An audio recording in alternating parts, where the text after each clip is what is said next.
আজকের শুক্রবারে রাত্রে ডিনারে কি আছে চলো একবার দেখে নিই। সব কিন্তু আজকে প্রসাদ, তো একটা একটা করে খুলি, জানি না আমি এতে কি আছে, তো দেখে যাক কি আছে।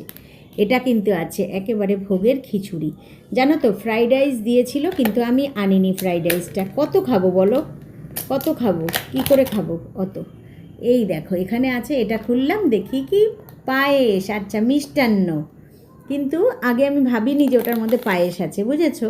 তো একটা একটা করে করে করে আমি খুলছি। ওহো, এটার মধ্যে আছে, এটা দেখিও নি। এই দেখো লুচি, বেশ সুন্দর কালো জিরে দিয়ে বানানো লুচি, বেশ সুন্দর, ভালোই খেতে। এগুলো সমস্ত কালো জিরে দিয়ে দিয়ে করা। যাই হোক, কটা দিয়েছে জানি না আমি, যাই হোক এগুলো সমস্ত ভোগের।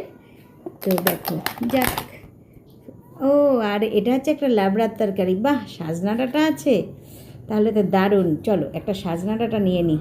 না, একবার আমি থালাটা একটু সাজিয়ে নিই, বলো। চলো কি কি নিচ্ছি চলো তোমাদের সাথে একটু শেয়ার করি। আজকের রাত্রে কিন্তু সম্পূর্ণটাই খাবো একেবারে নিরামিষ আর মায়ের ভোগ। তো সত্যি বলছি, মানে আজকে আমার সত্যি মানে কি বলবো, সৌভাগ্যবশে আমি আজকে পুজোটা পেয়েছি। আমি জানতামও না যে মায়ের এত সুন্দর করে এখানে ভোগ হয়। তো যাই হোক, আমি মানে মায়ের যে এই প্রসাদটা আমি পেয়েছি, এটা আমার অনেক সৌভাগ্য। তো খুব স্বাদ হয়েছে। আর মায়ের অন্নভোগ, তারপরে একটু ফল, মানে শসা, নারকেল, ছোলা গুড়, আর ছিল আরেকটা যেন কি ছিল প্রসাদ, আমি ভুলে যাচ্ছি।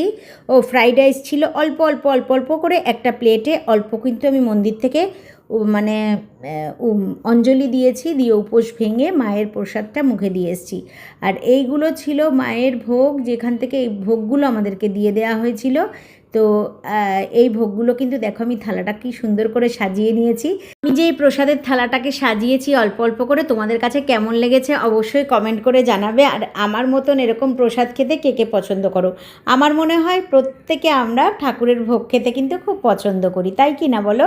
আর সত্যি বলছি, প্রসাদটা খুব স্বাদ হয়েছে, ঠাকুরের প্রসাদ। আর দেখো, আর পুরিটা না, মানে এটা রাধা বল্লভী, আমি খাওয়ার পরে বুঝলাম, কারণ এটার মধ্যে বাদাম পেস্ট করে দেয়া আছে, তারপরে কালো জিরা আছে, আর হিং আছে, টেস্টি হয়েছে। এটা কিন্তু রাধা বল্লভী, আমি খাওয়ার পরে বুঝলাম।